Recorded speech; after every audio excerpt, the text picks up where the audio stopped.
what? Here we go.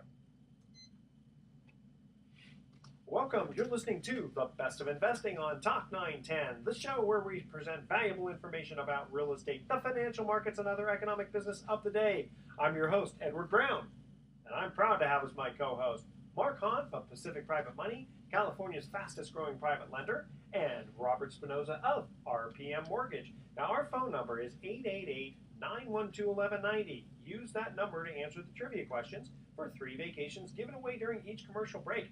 That's right, we're giving away how many? 9 vacations. 9. 3 commercial breaks times 3 questions is Oh. 9. There you go. It's never good at history. Okay. The vacations are free, but they're not sponsored by the radio station, but by Lighthouse Resort and Marina, which is located 1 hour northeast of San Francisco. And their only request is a $75 cleaning fee to cover those housekeeping expenses. Check them out, lighthouseresortandmarina.com. And you can also reach them at 916-777-5511. Now, today's trivia theme is sports in the movies. So we'll have some fun with that. Yeah, that'll be fun. All right. Let's see. Mark, you were going to start off with something. Well, you and I last night had a great night. In fact, I'm still on a little bit of a high from that. We did a wonderful presentation at Piatti's in Mill Valley to about 75 people who showed up to listen to us talk about the Pacific Private Money Mortgage Pool Fund, and which in the last fiscal year has returned 8.5% on a portfolio of loans with a weighted average of just 60% loan to value. So we've got a very, very conservative. It's a non-leveraged fund, so we don't use leverage to achieve those yields. It's 100% equity, and we achieved an 8.5% return, 8.25% for those taking monthly distributions. So you can either be a growth investor or an income investor in that Pacific Private Money Fund. And so last night's event was really cool because we had a bunch of people come in, as we said, and we talked about the fund, a little slide deck, and Edward and I had a great time. And what's really interesting is that most people who've heard of hard money, they think about how the hard money lending industry was. A lot of people say, "Oh yeah, I know hard money. You guys do seconds to like homeowners who Right. were like in trouble and stuff like that." And that used to be, Right. What hard money was. But really, today I don't even call it hard money anymore. It's really called what we call it private money. Oh, right, hence, yeah. hence my company, Pacific Private Money Loans. But because it's really a new industry, and in many ways, it is now the replacement for what used to be subprime lending. Well, go ahead and give the example we were just talking about before the air. Going on the air about how someone had they have a mid 700 FICO score, and yet they have a blemish. Right. So really, the reason why, and I was kind of getting to that point, the reason we're the new subprime is because Dodd-Frank has actually been around for several years. 4-year anniversary. Yeah, the 4-year, and over those 4 years, they regulations, and usually these new regulations were put in place in January of each year. So January of 12, January of 13, January of 14, there was these new additional layers of regulations they were putting on, really with the intent, among other things, to basically outlaw predatory lending and to prevent this stated income or ninja loans, as they used to call it, no income, no job. Or no income, no asset, no job. No income, no asset, no job. So, but really just to get away from the whole stated income thing and to make bank lending again, based on sound principles. Many will argue that it was a little bit overreaching. I happen to be one who believes that, but nonetheless, our business, in our industry, private lending as an industry is thriving today because thanks to Dodd-Frank and all the very stringent regulations. So we have example after example after example of people who really should be bank financeable, but they can't close with a bank loan. Either they can't close fast enough, or they can't close at all because, well, for example, the woman who came to me, I got a frantic call last night. They got to close by Friday, right? And so very, very short period. She's got a mid 700 FICO score. She owns a bunch of real estate. She has very little debt, low credit card debt. I mean, she's got great credit and she's got good assets. But she tried to modify a couple of her bank loans 4 years ago, and she was disqualified. See, and I got to think that the banks are saying, well, if you try to do a modification, then what's to stop you from trying to modify our loan if you get into trouble? I thought you were going down the path of saying she had financing on too many properties, because that's another thing lenders will take. Well, this was a commercial property that she's buying too. That's the other thing. So it's a commercial bank loan application on commercial property, 6 units, and she has a strong portfolio of income properties. So she's a real estate investor with a lot of experience. But going back to homeowners, we've also done a number of loans now for homeowners who were in contract, maybe a 30 or 45-day contract, believed they were going to get bank financing, and then as the clock was ticking and you're getting down to the last week, discovered that either the bank could not close in time because maybe there were difficulties with the application, or they were digging. Sometimes you send them information and then it reveals other things, right? It reveals other things, right? So again, this is not to say that and Rob, you're a conventional mortgage loan originator with RPM Mortgage. We'll talk a little bit about this during the show today, but I think there are things probably people can do and should do to confirm that they can actually get bank financing, and because otherwise you're going to end up at the doorsteps of someone like me at the last minute with an unexpected additional cost to get that property. Maybe you'll have to use us for what we call the short-term bridge loan that we're doing. We're probably doing 15 of those transactions this month alone in July. Short-term bridge loans. Yeah, but the Grim Reaper. It sounds like they probably not got horrible. But if you were expecting 4.5% and then it deviates from that, at one point, where our typical bridge loan, which is basically a rescue me loan, which sometimes has to be done in just a few days. We charge generally 9.9%, and the payments are interest only because it's a short-term loan. You can pay us back whenever you want, no prepayment penalty. And the points are usually between 2 and 3, which that's usually the sticker shock for people. They think, oh my God, 3 points, really? But when you think about it, that's kind of our business model. I survive on points, and my investors, the lenders who supply their capital to me, they get the note rate, and that's kind of the quid pro quo of how our business model works. So I can't, I'm not like B of A or Wells or the other guys. Where you're going to be holding loan and securitizing it or anything else. Yeah, or where I can go to the overnight Fed window and borrow 5%. I can't get money that cheap. I'm using private capital, and I'm able to pay out to my investors after expenses 8.5%. So they're thrilled. I have a business that works, and we're here as a last-minute resort for a lot of people. Lending. I do want to challenge you on one thing about the subprime, though. A lot of subprime loans were made at very high loan to values, and that to a large degree, in my mind, preceded the downturn, because when you have high loan to value and you have borrowers who may not be able to support the debt, like Mark mentioned, they may have been stating their income. So they were really counting on a refinance with an improved value down the road to get them out of the situation they couldn't support to begin with. Mark's model and the private money model that's in place now differs from that greatly, because there are conservative loan to values. They're not interested in making a loan at 90 or 100% of the value of the property. That's right. And therefore the investor in that note has a security on the value itself. It's unlikely, I would think, this is your business, but somebody's not walking at 50% LTV. Yeah, but don't use the term subprime. I'm still trying to come up with a better name. If you guys can think of one, please let me know. We're super loans. How's that? I think super prime. No, but it's not. Prime loans are from the banks, and non-prime. Some people call them just calling them non-prime loans. It's essentially, if you can't get bank financing, at least the good news is there's a thriving private, non-conventional, private-based lending industry that's out there to help you. It's just, unfortunately, it's a pretty big spread in terms of origination fee costs and note rate. Well, that's because subprime doesn't exist, and I think that if it were underwritten properly and people understood, if there were a way to have prevented subprime from becoming the Wild West, we would have had a very viable middle ground program. And what's interesting about that, Mark, is that how you have benefited from Dodd-Frank's restriction of exactly that. So by protecting the consumer from a middle ground between private money and conventional money, it forced all those people over to private. Interesting. Maybe when we come back, Rob, we can talk a little bit about what you're coaching your conventional borrower applicants on how they can improve the probability of closing. That's a good idea. I went to my bank and asked for a subprime, and they said, what? And I said, well, I want a loan lower than prime rate. That's subprime, isn't it? No could do. Okay, here we go. Here's our first commercial break. Trivia question. Sports in the movies is the theme. What was the name of Rocky Balboa's dog in the first Rocky movie? Okay? Oh, I know this. All right. Okay. The first 3 callers with the correct answer win a free 3-day, 2-night stay at the Lighthouse Resort. Call 888-912-1190. That's 888-912-1190 to answer this question. What was the name of Rocky Balboa's dog in the first Rocky movie? That's a sports movie, right? Yeah, it is. Okay. Don't touch that dial. Mark's taking notes. Yes. Be careful. Don't touch that dial. The best of investing. We'll be right back. Hey, Mr. Brown, you're going to be a TV star. What's that? Whether I want to or You not. guys are going to be TV Yeah. star. Right. It makes such a big And it difference. took all this time for you to finally tell us to do that.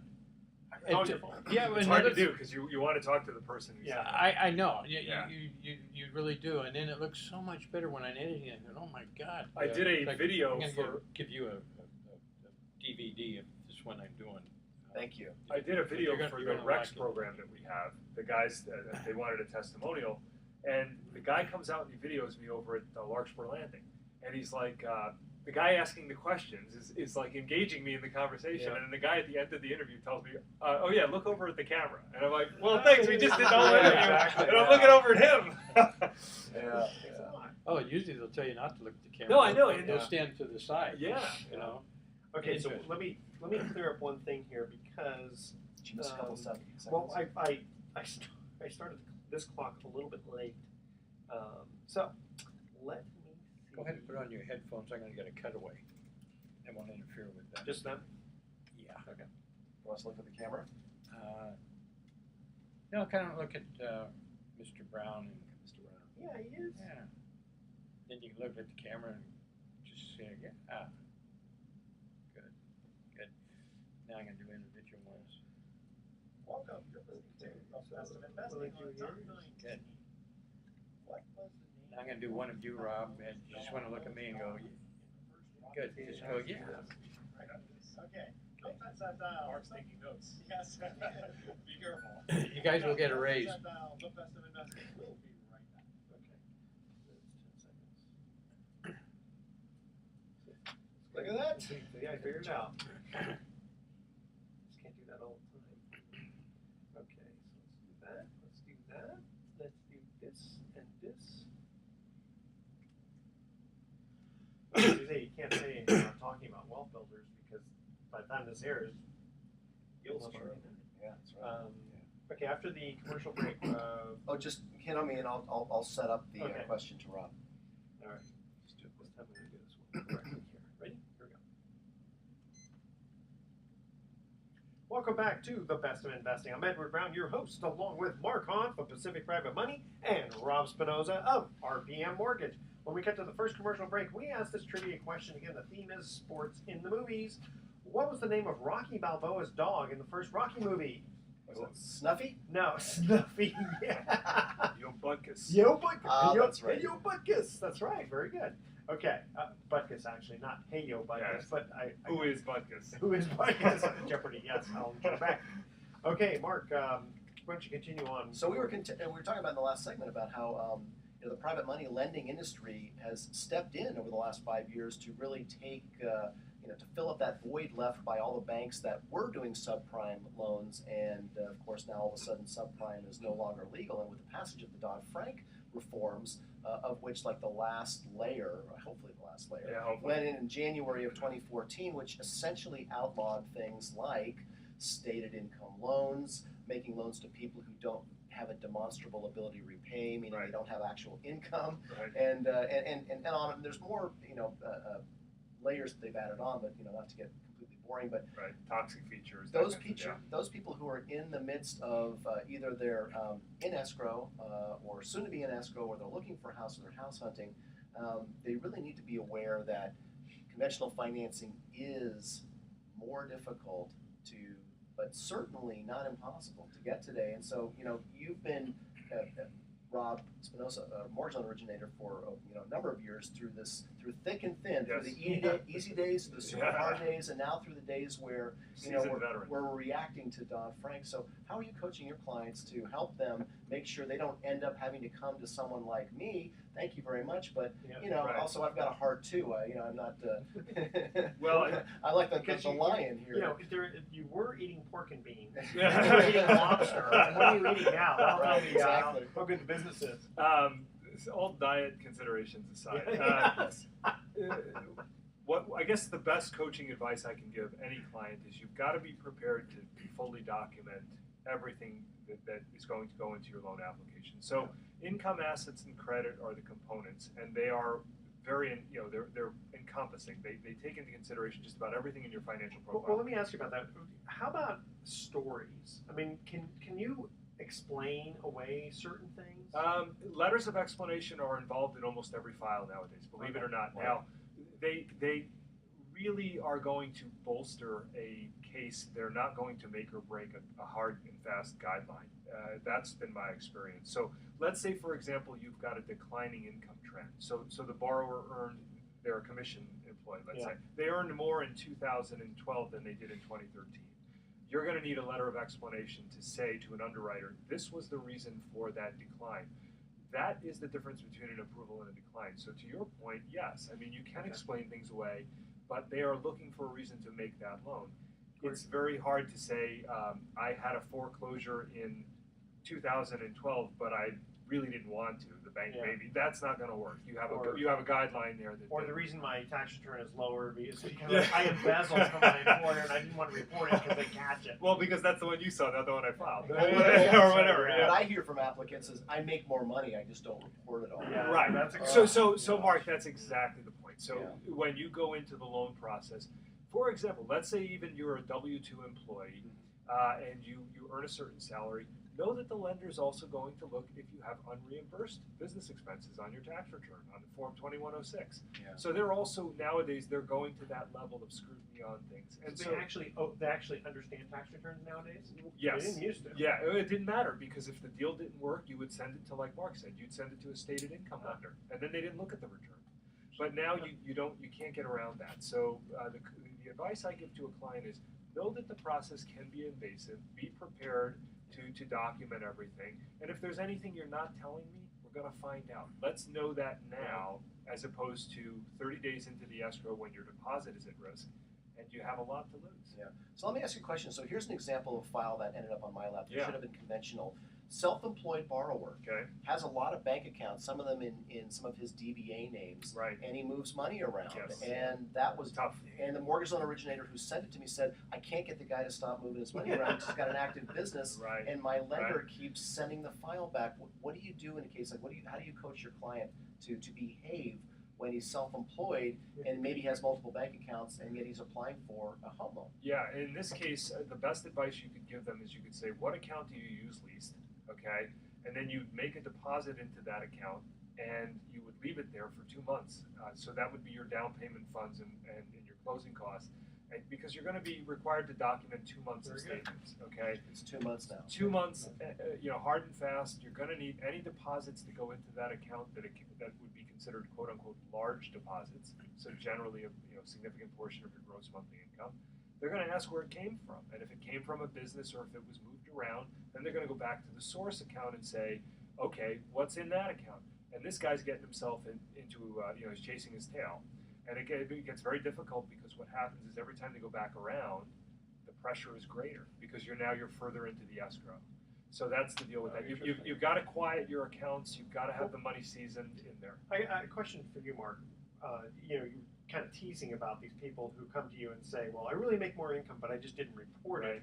And I'm thinking, okay, according to a couple of presidents ago, character doesn't matter. So, but it does matter with you. It does. I am not happy when I hear those. And quite frankly, because I pay a ton of taxes, and I know you do too. In fact, all three of us here. Well, I report every dime of income I make, and I'm proud to do so. It's we're fortunate to live in this country, and it's kind of taxes are the price we pay for civilization. Absolutely. So give Caesar his due. And I'll tell you what even makes me angrier if they're not someone who was born in this country and came here to take advantage of our great nation and capitalism, and they're not reporting all their income. That really irks me. So I'm not a fan. I typically send those guys off to somebody else when they.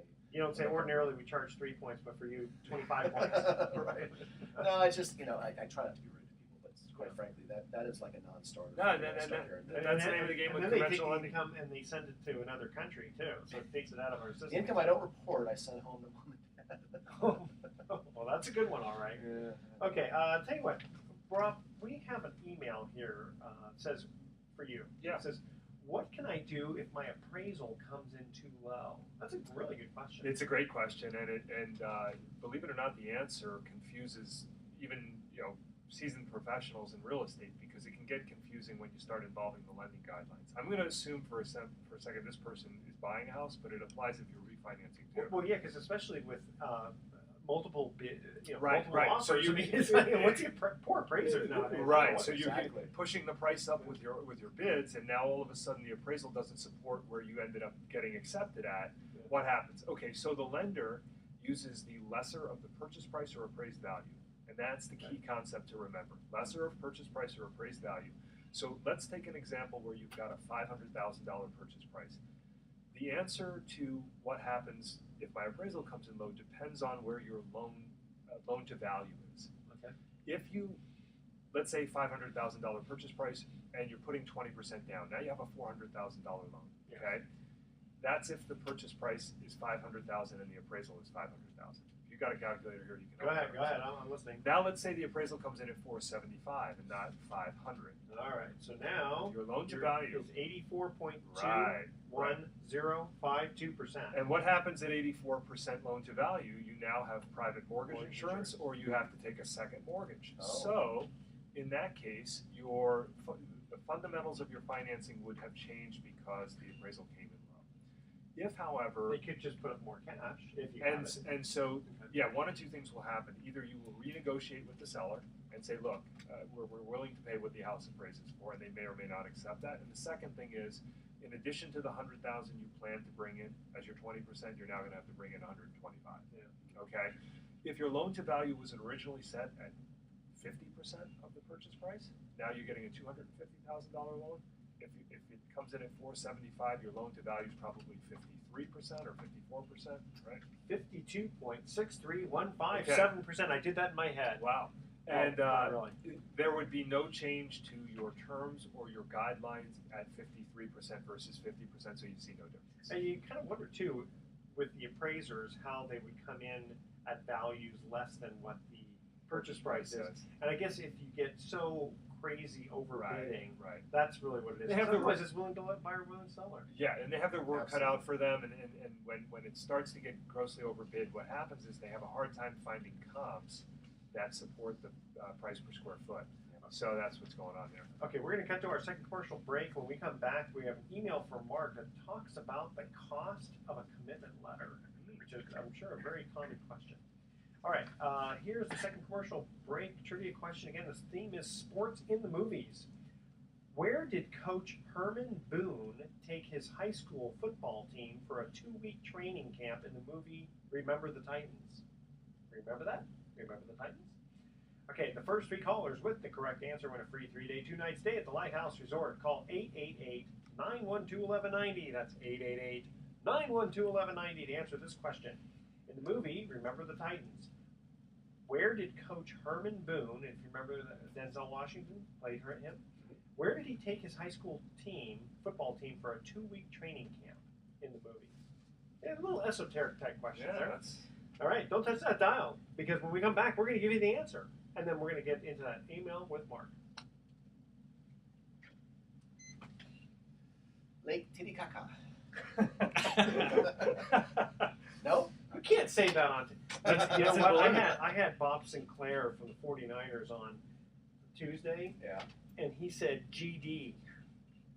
Oh, And I yeah. didn't catch it and figure out where it was. And then when I sent it to the studio, I told them that he swore. And then they said, "No, that's not swearing." Really, they let it fly. Yeah. Wow. I guess practically nothing swearing nowadays. Before you couldn't even say darn on the radio, probably. Well, at cable TV, I'm amazed now. Pretty much you can use the S word and the A word as much as you want. And it's Just not the N Yeah, that would word, be or the Z true. word, or the X word, or the Y word. Some of these words I don't even know what. Rob, you're not allowed to take any fees up front, are you? On any what's something for you? We're not either. And I'm not sure, I know it's a DRE rule, but I'm wondering if like CFL lenders or other non-DRE regulators. Is that a DRE rule? I think it's all. I think it's actually it may be all Res 1 through 4. Res 1 through Res 4. 1 through Yeah. 4. I don't believe you're allowed to I think ever that's- charge an upfront fee. Now Yeah. that doesn't stop. You certain can people from doing you can charge for a credit report. Yeah. I believe you can charge for a credit That's report, only and you $30. can charge for the appraisal The after appraisal, disclosures yeah. have gone out. But other than 1 through 4. Although you can when charge.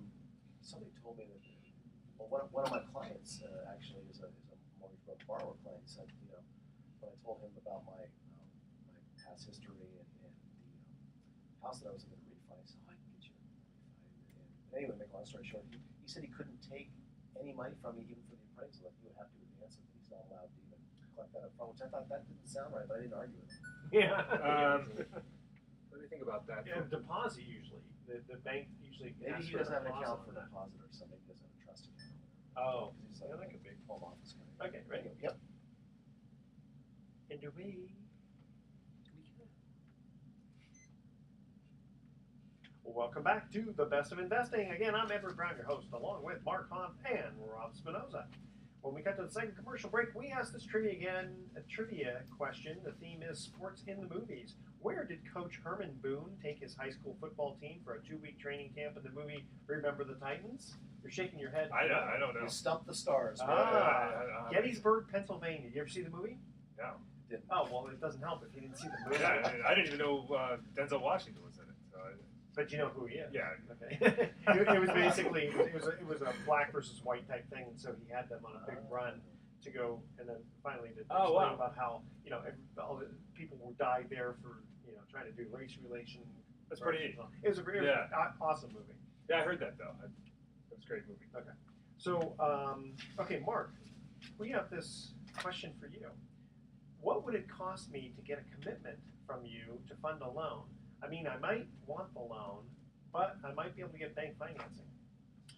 Well, the answer on that really depends because, first of all, it's not the Wild West anymore in hard money, which again I tend to refer to it as private money loans. We're regulated now, just like everybody else in mortgage loan origination. So the answer is we're not allowed to take or charge an upfront fee on a loan that we would make secured by a residential 1 unit through 4 unit properties. We refer to it as Res 1 through 4, residential 1 through 4 property. That's considered, 4 units and less is considered residential property under, and there's certain set of rules that apply to any property that falls within that 1 through 4 units. And so, and non-occupancy doesn't get you out of that. no, it doesn't. Okay. Even if it's for investment purposes, we're not allowed, according to the regulations, to charge fees up front. Now we can collect a fee for pulling a credit report. Right. We can collect a fee for ordering an appraisal, but it's against regulations to charge for a commitment fee or an application fee. Right. Now that's not to say that some people in this industry don't still do that, because they probably do. There are a lot of guys out there playing in this arena of hard money / private money, and they're under the radar, and they don't go to any of the industry events, and they don't use attorneys to keep them compliant with today's regulations. But then how do you protect yourself from doing all this work and then suddenly being left at the altar, as they say? Well, the answer is very simple. We employ the use of a fee agreement. So we don't use it all the time because, again, a lot of the stuff we do gets referred to us from people who we know and trust, or sometimes I'll just have a conversation with the applicant and I can kind of tell they're not shopping and I'm just going to go with my gut on it. Right. And so I don't always get a fee agreement, but there are lenders out there that, as a course of business, after a conversation and accepting an application, they will include with the application a fee agreement that basically says, hey, if I get you this loan that I'm within the ranges of the quotes that I'm getting you, you promise to pay me a fee. And we have had a lot of deals this year. I mean, I would probably say maybe a dozen loans where we got as far as loan documents, even on a couple of deals where our lender actually even wired the money to the title company, Wow. and the borrower backed out last minute. And on one of those we had a fee agreement, one of those we didn't. The challenge is, though, to go after someone on a fee agreement also costs legal fees, so it has to be a sizable enough.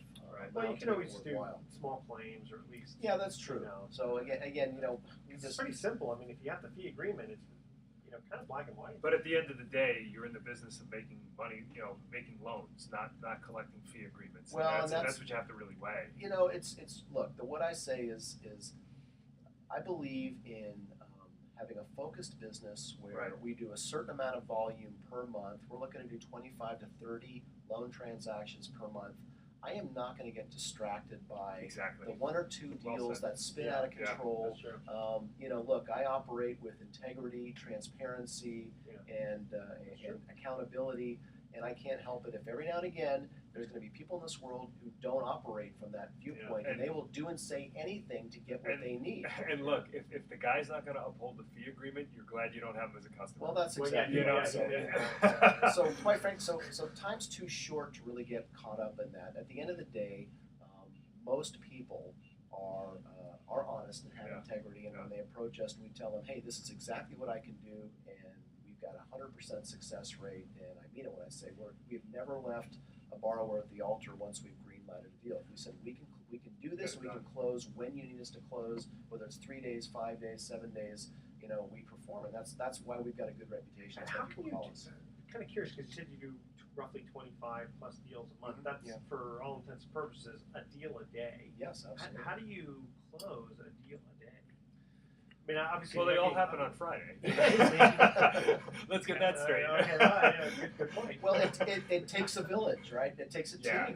We've got a team of 5 people in our underwriting and documentation office, and so I've got 4 agents, and all told, there's 12 of us at Pacific Private Money, and so we're not a huge operation, but we're not a small operation. But if you get your escrow officer on board too and stuff like that. Yeah, and we're that just, helps you know, out. again, Yeah. we've got very controlled operating procedures that we Right. go under, and we're not the only office in town doing that volume. We're in the top 5 in the Bay Area, I believe. Although Good for most you of guys. us are, you know, I mean, I don't think there's any publicly held private lenders, so it's really not public information. But we kind of know who the players are. I know who my competition is, and I know who my competition isn't. So when somebody calls me and says, "Well, I got a quote from this guy," I might have to stifle a cough and you know, are you kidding? That guy will never deliver at that price, and he's not going to close Yeah. even if he could. So. You know, it's interesting. I just ran into somebody who said that Oakland, and it's a little change of subject here, but Sure. Oakland, some of the prices went up like 300 or 400% in the last couple of years. Home prices. Home prices, yeah. In some areas, I believe that. Yeah. I have a buyer that bought a home in Oakland, and their timing was perfect. I think they paid around $600, and I was looking at a refi opportunity for them. I pulled them up on Zillow just out of curiosity and said the property's worth over $1 million. Yeah. Oakland, So, certain yeah. neighborhoods in Oakland are like certain neighborhoods throughout the Bay Area and California that experienced a huge increase in the run-up between 2000 and 2007. Then they went way down. They were yeah. among the markets that went down as much as 60. I even saw examples of some homes that had an 80% drop Wow. in valuation. Yeah. Although I'm going to tell you that the valuation at the high was never real to begin with, so Right. it was a false valuation. But there was in some market, it was just ridiculous how far they dropped. So it doesn't surprise me again that those same markets that I think probably went too far down have now come back up. Oakland also suffers from a piling on effect, and other areas in California are like this too, where when the market went down, it was coupled with the fact that it was Oakland, rightly or Sure, wrongly sure. so, and then Yeah. that added to the Like you know, Stockton and all that. Stockton's right in there. And, Yeah. but before I forget, also, and we'll get back to you Yeah, no for a minute, Mark. How do people get a hold of you if they wanted a loan without a So, fee? you know, well, we serve a couple of different clients. We have clients who come to us who need money, and they need money fast. Whether you're a mortgage loan agent or a realtor, and one of your clients is in trouble and needs to close quickly, or you're a borrower and or a real estate investor, and you want a reliable source of financing, we're the company to call. The second type of client we serve is if you have money to invest and you're looking for investment alternatives, and you're upset about the yields that maybe you've been earning at the bank or in bonds, or maybe you're thinking the stock market might be a little bit overpriced right now, and the idea of earning 8% or more on your money is intriguing. In either case, if you need money or you have money to invest, give us a look.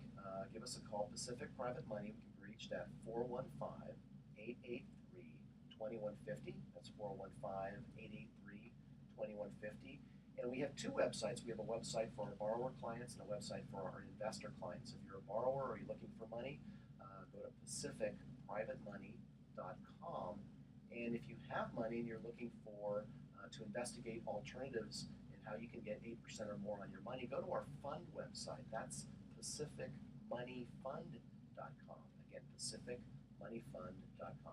And Rob, you had answered your question in the previous one. Forgot to ask, how do people get a hold of you to get a loan? You can reach me at 415-367-5959. I'm with RPM Mortgage, work out of the Mill Valley office right along 101. And you can also find my info on Best of Investing website. My bio's up there. Very good. Yeah. Okay, we're going to cut to the third and final commercial break. Again, the theme is sports in the movies. Who does Jake Taylor imitate at the end of the game to fake out the other team's third baseman in the movie Major League? The first three callers with the correct answer win a free. These are kind of odd sports trivia questions. Okay. The first three callers. These are not softballs. No, not exactly. That's true. The first three callers with the correct answer win a free 3-day, 2-night stay at the Lighthouse Resort. Call 888-912-1190. That's 888-912-1190 to answer this question.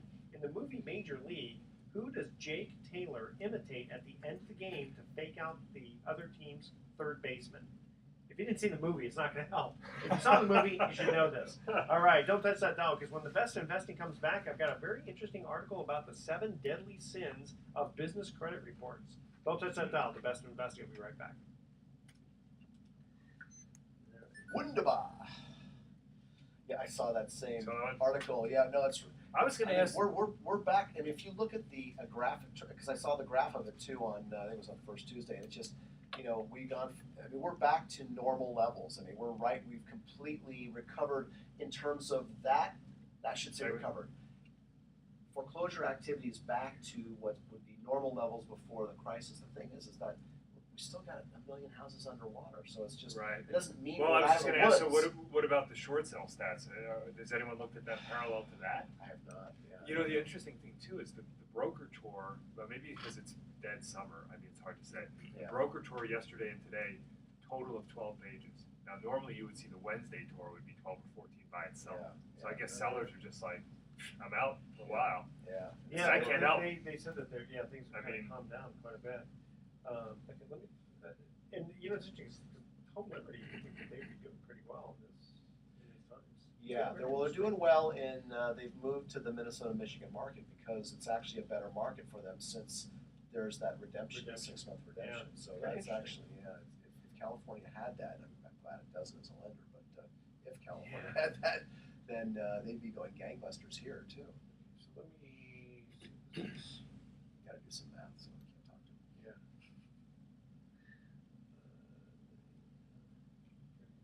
Carry the 8.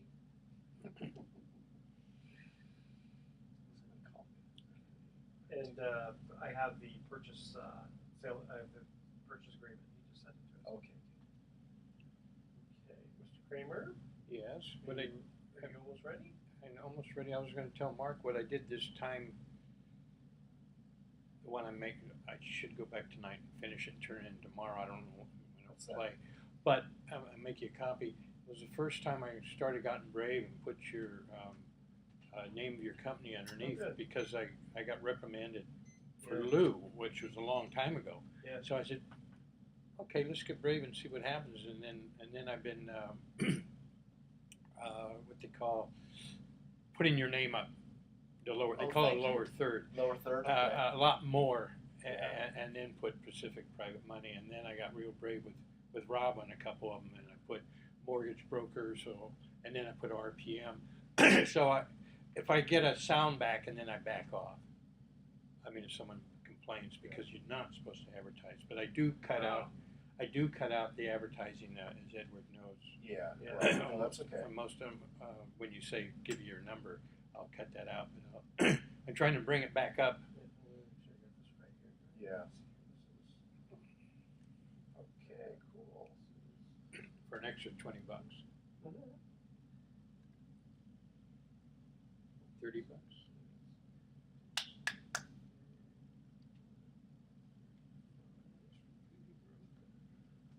Oh, these people, I swear, they just push stuff prior to fund. Yeah, right. That's right. All right. You ready? Yep. Hang on. Okay, boss.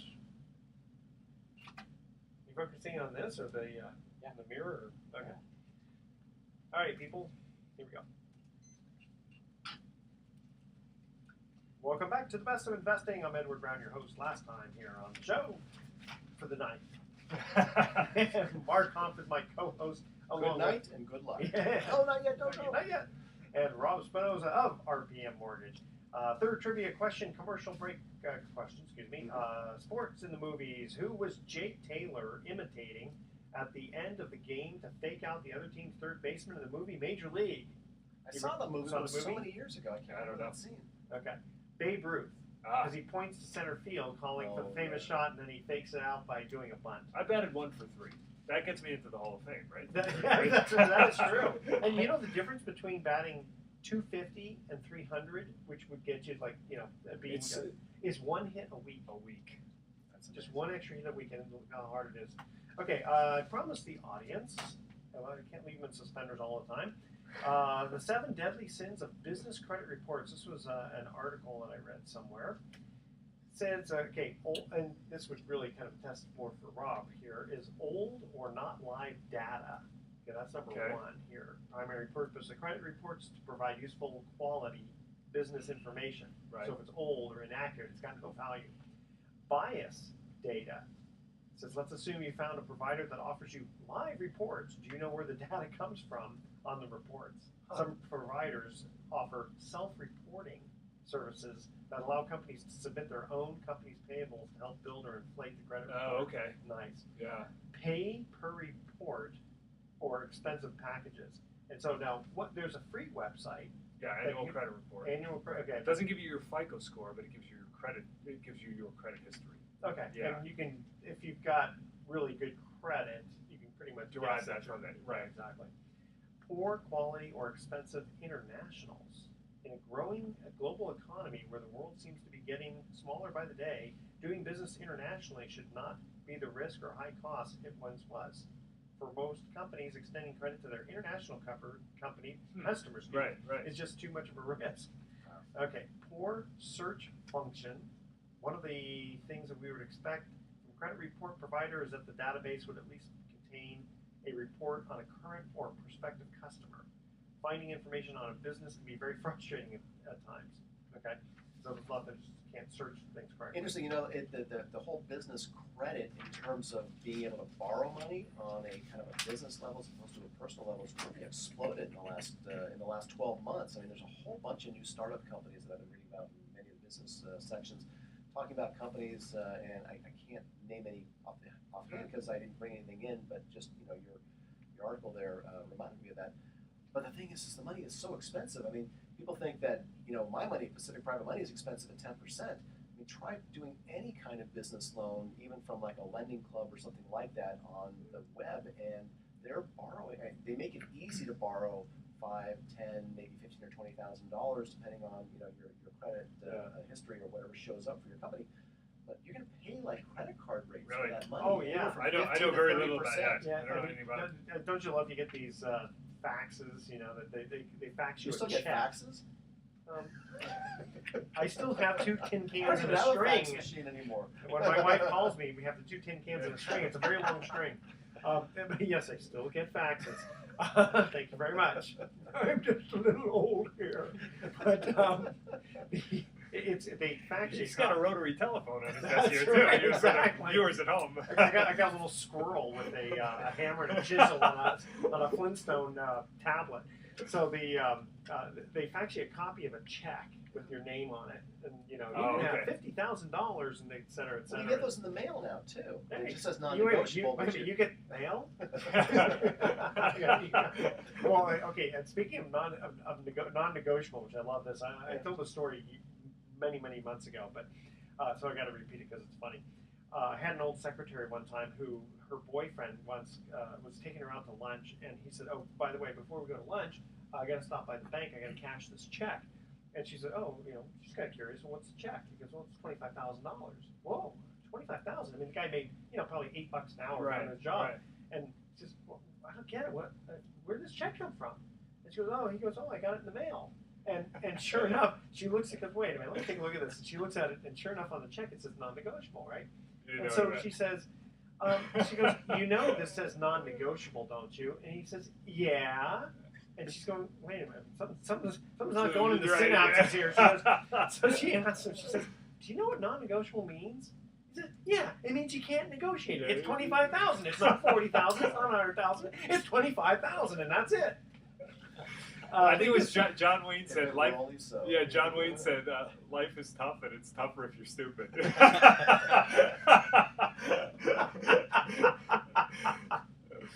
Okay. Wow. We got a couple minutes left, guys. Any fun stuff to talk about? Well, Rob and I both, doing a little pre-radio show research here, both saw the same article on foreclosure activity and the fact that it's hit the lowest level since before the housing bust. And I actually saw it in the form of a graph, and so the level of activity, looking at the graph, is basically back down to where it was the levels before the housing bust. So, but what's interesting is, what does that really mean? I mean, so foreclosure activity is down, but there's still over 1 million homes in California that are underwater, and there's still people in distress in real estate. So it doesn't mean that we're in the clear. Wait a minute, you still get graphs?